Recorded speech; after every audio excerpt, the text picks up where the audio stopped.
Mungu Mwenyezi, muumba wa mbingu na dunia, leo ninakuja mbele zako kwa imani na shukrani kwa baba yangu.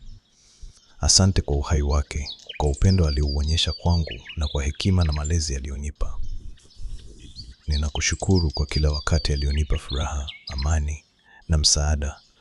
Bwana, leo ninaomba kwa moyo wangu wote, mbariki baba yangu.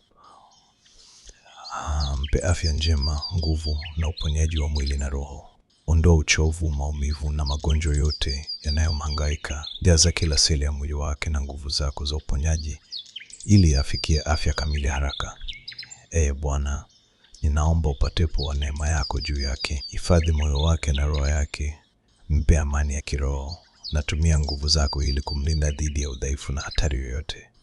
Mungu, uwape nguvu familia yangu na mimi kumsaidia baba yetu kwa upendo na kwa moyo wa shukrani. Tusaidie kuwa kielelezo cha msaada, upendo na imani kwake katika kila hatua ya uponyaji. Bwana, tunaamini kwamba wewe ni mganga wa kweli.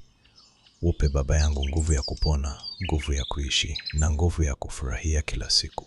Tumia mikono yako ya rehema kumponya na uendelee kuwa kimbilio lake daima.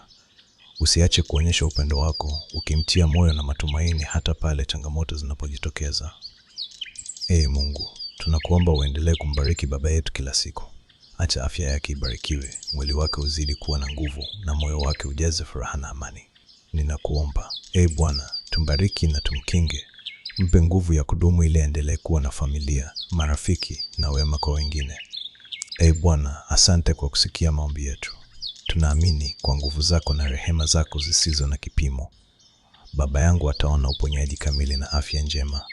Tunaamini kwamba leo, kesho na siku zote wewe upo naye, ukiendelea kuongoza na kumbariki. Amina.